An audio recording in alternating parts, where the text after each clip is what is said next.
So here's an explanation of natural minor and harmonic minor and the first altered chord that we come in contact with in music theory. So we're going to start with a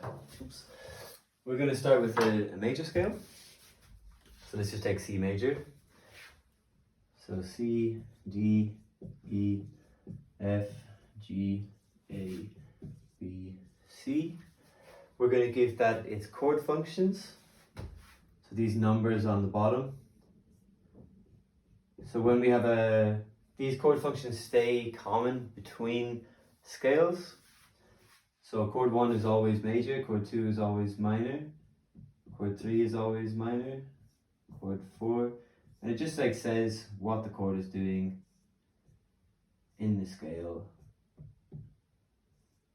And yeah, so being that like your chords and scales are completely inseparable, they're one and the same thing. Once you have a chord, it kind of hints at a scale, and vice versa. When you have a scale, it hints at a chord. But don't worry about that. I'm going to presume that you know about chord functions and you know about cadences for this video. So this has its own structure. When you play it from C to C, it sounds like that. But we can play it from any other note to any other note within this collection of notes. So let's say if I start from D and go to D here, it would sound like this, which has a different structure intervallically within it. Because I'm starting from here and ending here, it has a very different sound, even though I'm using different notes. And as composers, I'm using the same notes, but it has a very different sound to it, it has a very different feel. So as composers, we utilize that idea, and we can start from any note and finish on any note and use that as our scale. Those are called modes, and it's like a quite easy explanation of a mode. This like scary thing in music theory, which is really simple. But the minor scale is a mode as well. So it's the sixth mode. So it goes from the sixth note to the sixth note. So if we just add 2 notes down here to get to 6, so that would be 7. This is 6.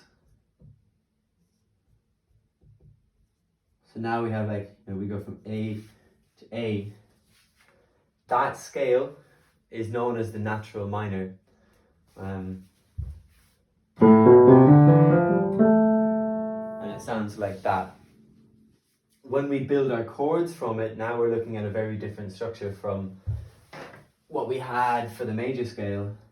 And we're just going to give them the notes, the numbers that, like starting from 1 going to 7, but with the same quality that they have in the major scale. So now chord 1 is minor, it's not major. Chord 2 is diminished. Chord 3 is major.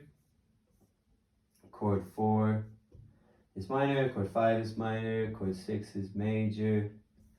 And chord 7 is major. Then we're back to chord 1 again. So, yeah. So now obviously it's looking at a very different structure, very different numbers. Yeah. There's a problem with this though. So when we think about like the harmonic drive behind Western music, chord 5 to chord 1 is known as a perfect cadence and is like possibly the most important functioning 2 chords that you can have beside each other. The reason this functions the way that it does is that when we build the 7 chord for the 5, so that's like G, chord 5 to chord 1 in a major key, not in the minor key. So that would be G, B, D, F, all natural. There's a crunch between the 3rd of the chord and the 7th of the chord, that you have a diminished 5th here. So that's like a dim 5th. Diminished 5th, that sounds like this. And it's quite an uncomfortable interval. and it wants to resolve, and the way that it resolves is the B steps up a step to C and the F steps down to an E, which brings us to chord 1. So it naturally resolves chord 1.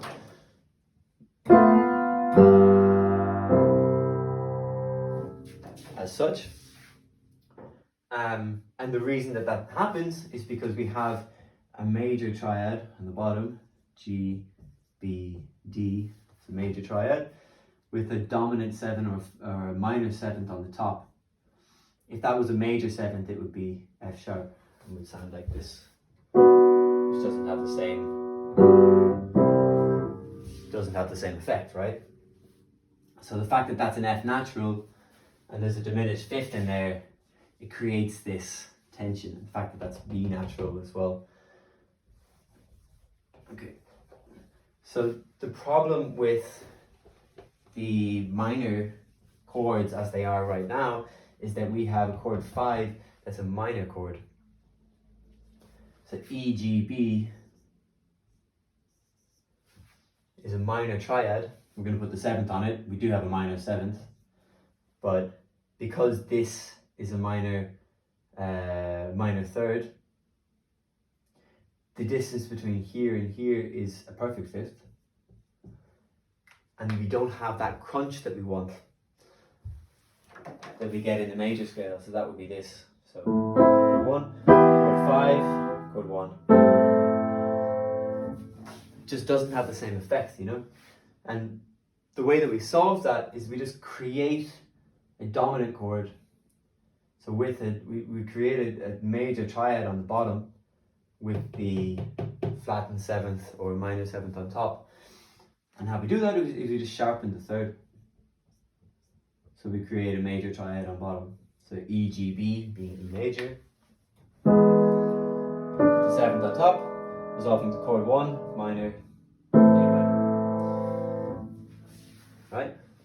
So if we add that, you know, having harmony and scales being inseparable, if we add that into the scale, we have a G sharp here, put it red, you can see it.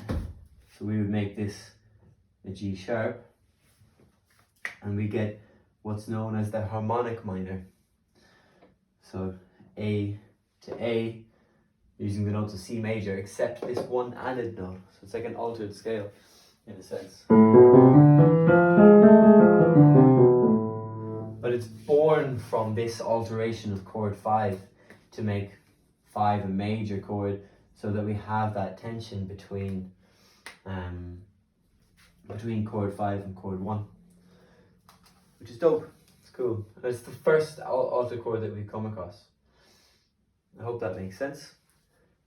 Feel free to ask any questions if you have any questions.